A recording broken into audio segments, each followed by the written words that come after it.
ये पूरी तरह से संभव हो सकता है कि स्पाइडरमैन नो वे होम अब तक की सबसे बेहतरीन स्पाइडरमैन मूवी हो, जिसमें डॉक्टर स्ट्रेंज के जादू का तड़का भी होगा, अलग अलग रियलिटीज के विलन का धमाका भी होगा, और अगर सब कुछ सही रहा तो फैंस की लंबी चौड़ी तपस्या पूरी होगी और एंड्रू गारफील्ड, टोबी मैगवायर और टॉम हॉलैंड के स्पाइडरमैन का live action spider verse event देखने को मिलेगा। लेकिन बड़े पर्दे पर ऐसा हो उससे पहले क्यों न विजिट किया जाए सारे के सारे लाइव एक्शन स्पाइडरमैन मूवीज को, जहां पर इन मूवीज के अंदर बहुत सारी ऐसी चीजें रह चुकी हैं जो फैंस तक कभी पहुंची ही नहीं। और आज की इस वीडियो में हम बात करने वाले हैं top 10 deleted scenes of live action Spiderman movies, जो ऑफ कोर्स आपको इन तीनों स्पाइडरमैन्स का और भी बड़ा फैन बना सकते हैं। तो फिर देर किस बात की। हे गाइस, मेरा नाम है पंकज सागर और आपका स्वागत है मोको हिंदी के एक और फ्रेश वीडियो में। Now without wasting any more time, let's get started.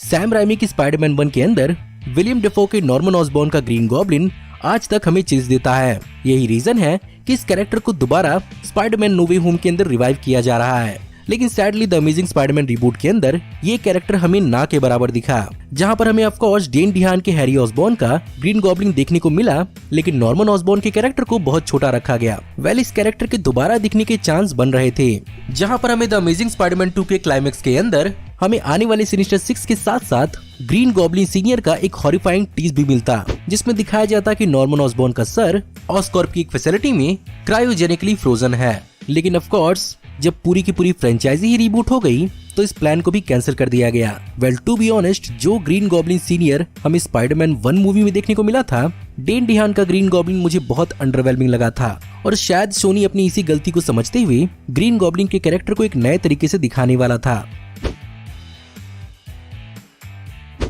Marvel की मूवीज हो और स्टैनली का कैमियो नहीं होगा, ऐसा कैसे हो सकता है? और जब सैम राइमी की स्पाइडरमैन 1 के अंदर स्पाइडरमैन को पहली बार एक फ्रेंचाइजी के रूप में एस्टैब्लिश करना था, तब तो उनके कैमियो की और भी ज्यादा जरूरत थी। लेकिन अनफॉर्चुनेटली उनका कैमियो पहली मूवी के अंदर कुछ ही सेकंड्स का था।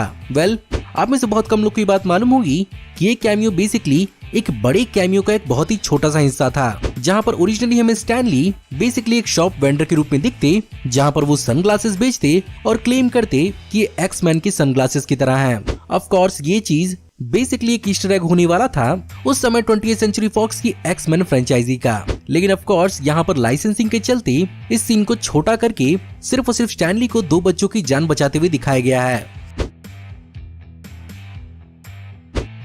फार फ्रॉम होम के अंदर पीटर पार्कर को एवेंजर्स की कमी बहुत ज्यादा खली और चारों ओर से एवेंजर्स के ऑक्यूपाइड होने की वजह से पीटर को अकेले ही मिस्टीरियो और उसके एलिमेंटल्स का सामना करना पड़ा। अब टेक्निकली ये कोई डिलीटेड सीन तो नहीं है, लेकिन इस मूवी के अंदर एक बहुत बड़ा कैमियो और रिवील प्लान किया गया था, जहां पर ऑफ कोर्स सैम विल्सन के कैप्टन अमेरिका के ट्रांसफॉर्मेशन में पूरी की पूरी falcon and the winter soldier series लग गई। लेकिन इनिशियली ये प्लान किया गया था कि फार फ्रॉम होम के 3rd एक्ट के अंदर पीटर पार्कर को फाइनली एक बहुत बड़ी मदद सैम विल्सन के कैप्टन अमेरिका से ही मिलती, लेकिन इस आइडिया को स्क्रैप कर दिया गया, जो कि मेरे हिसाब से एक बहुत अच्छा डिसीजन इसलिए था क्योंकि एक तो पहले ये चीज बहुत ज्यादा रश हो जाती, साथ ही साथ falcon and the winter soldier के अंदर हमें सैम विल्सन के कैप्टन अमेरिका में ट्रांसफॉर्म होने का एक बहुत ही अच्छा खासा इमोशनल और पर्सनल आर्क भी देखने को मिला, जो प्रोबेबली होता ही नहीं अगर इस प्लान को एग्जीक्यूट किया जाता।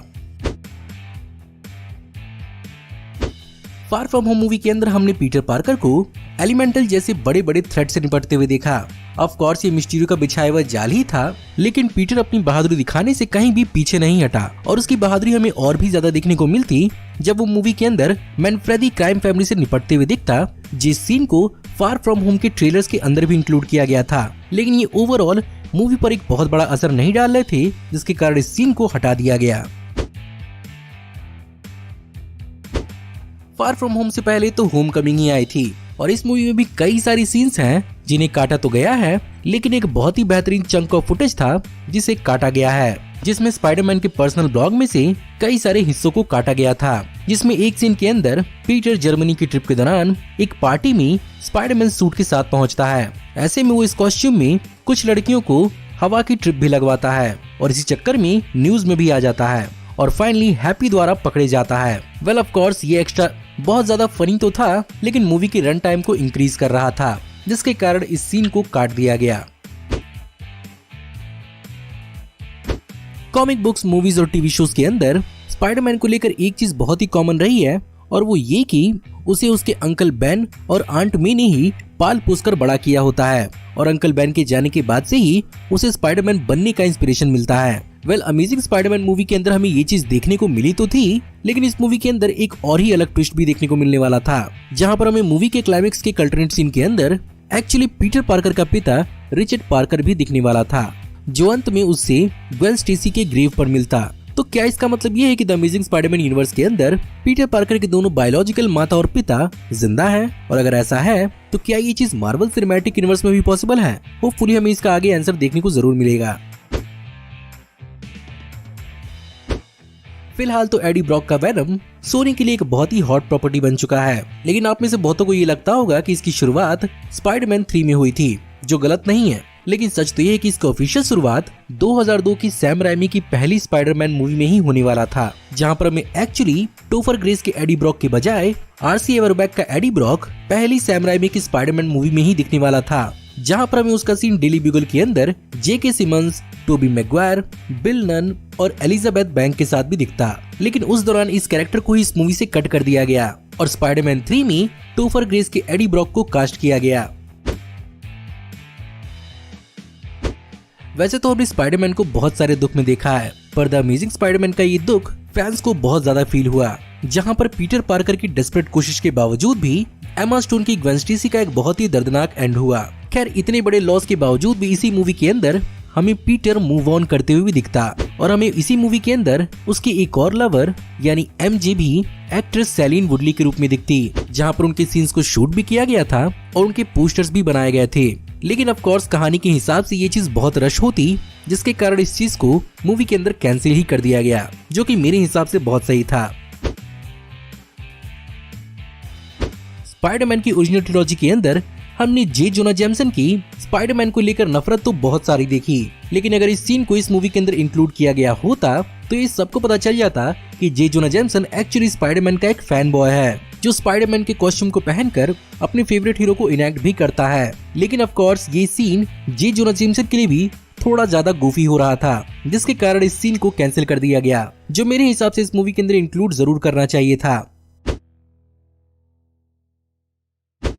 सैम राइमी की 2002 की स्पाइडरमैन सबसे आइकॉनिक साबित हुई, लेकिन इसी मूवी ने स्पाइडरमैन के एक एस्पेक्ट को कॉमिक बुक से बहुत अलग अंदाज में दिखाया, जहां पर स्पाइडरमैन को पहली बार मैकेनिकल वेब शूटर्स के बजाय नेचुरल और बायोलॉजिकल वेब शूटर्स दिए गए, जो उस जमाने में स्पाइडरमैन फैंस के बीच में स्पाइडरमैन की इस क्वालिटी को दिखाना एक बहुत बड़ा रिस्क था। लेकिन सरप्राइजिंगली सबने इसे पसंद किया। लेकिन आप में से बहुत कम लोग ये बात जानते होंगे कि यहाँ पर सैम राइमी की स्पाइडरमैन मूवी के अंदर हमें एक्चुअली पीटर पार्कर को मैकेनिकल वेब शूटर्स के साथ ही दिखाया जाना था, जो बहुत ही ज्यादा कॉमिक बुक एक्यूरेट होता। साथ ही साथ मूवी के प्रमोशन के दौरान भी पीटर पार्कर को मैकेनिकल वेब शूटर्स को इस्तेमाल करते हुए दिखाया भी गया था। लेकिन जैसा कि जेम्स कैमरन अपने इनिशियल स्पाइडरमैन मूवी के लिए इस कॉन्सेप्ट को इस्तेमाल करना चाहते थे, सैम राइमी ने इसी आइडिया को अपनी मूवी के अंदर यूज किया।